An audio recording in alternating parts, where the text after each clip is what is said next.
शिरडी के साईं बाबा। न कोई धर्म देखा, न जात पात का भेद किया। उनके लिए सब एक समान थे, हिंदू, मुस्लिम, सिख, ईसाई, सबका मालिक एक। यही था उनका संदेश।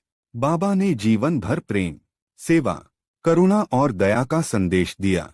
भूखों को भोजन दिया, बीमारों का इलाज किया और दुखियों को सहारा दिया।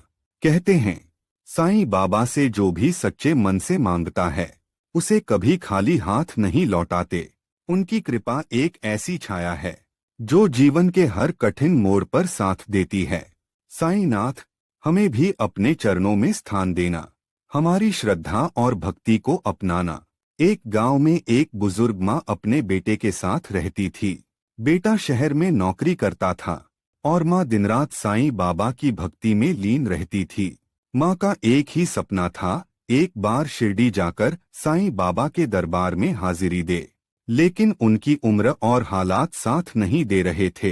एक दिन माँ ने अपने बेटे से कहा, बेटा, मुझे शिरडी जाना है, बाबा के दर्शन करने हैं।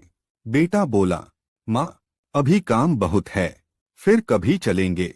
माँ चुप हो गई, लेकिन उसकी आंखों में आस बाकी। एक गांव में एक बुजुर्ग माँ अपने बेटे के साथ रहती थी। बेटा शहर में नौकरी करता था और माँ दिन रात साईं बाबा की भक्ति में लीन रहती थी।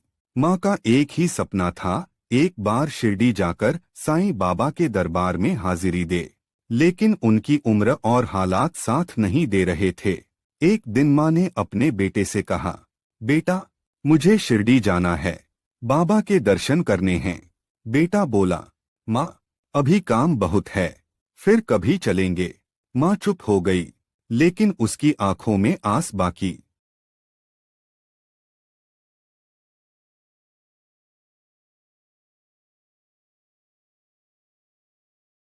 शिरडी के साईं बाबा। न कोई धर्म देखा, न जात पात का भेद किया। उनके लिए सब एक समान थे, हिंदू, मुस्लिम, सिख, ईसाई, सबका मालिक एक। यही था उनका संदेश। बाबा ने जीवन भर प्रेम, सेवा, करुणा और दया का संदेश दिया। भूखों को भोजन दिया, बीमारों का इलाज किया और दुखियों को सहारा दिया। कहते हैं, साईं बाबा से जो भी सच्चे मन से मांगता है, उसे कभी खाली हाथ नहीं लौटाते। उनकी कृपा एक ऐसी छाया है जो जीवन के हर कठिन मोड़ पर साथ देती है। साईंनाथ, हमें भी अपने चरणों में स्थान देना, हमारी श्रद्धा और भक्ति को अपनाना। एक गांव में एक बुजुर्ग माँ अपने बेटे के साथ रहती थी। बेटा शहर में नौकरी करता था और माँ दिन रात साईं बाबा की भक्ति में लीन रहती थी। माँ का एक ही सपना था, एक बार शिरडी जाकर साईं बाबा के दरबार में हाजिरी दे। लेकिन उनकी उम्र और हालात साथ नहीं दे रहे थे। एक दिन माँ ने अपने बेटे से कहा, बेटा, मुझे शिरडी जाना है, बाबा के दर्शन करने हैं। बेटा बोला, माँ, अभी काम बहुत है, फिर कभी चलेंगे।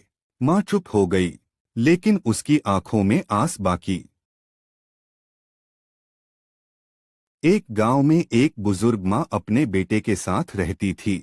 बेटा शहर में नौकरी करता था और माँ दिन रात साईं बाबा की भक्ति में लीन रहती थी।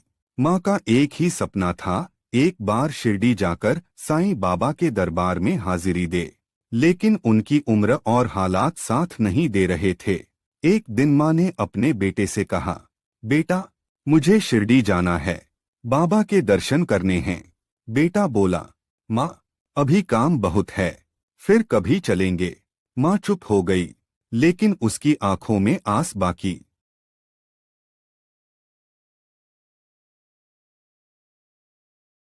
बेटा, कभी निराश मत होना, जिसने तुमको लिखा है वो इस ब्रह्मांड का सबसे बड़ा लेखक है। धैर्य रखिए। कभी कभी आपको अपने जीवन में सबसे अच्छा पाने के लिए आपको बुरे वक्त से गुजरना ही पड़ता है। साईं बाबा।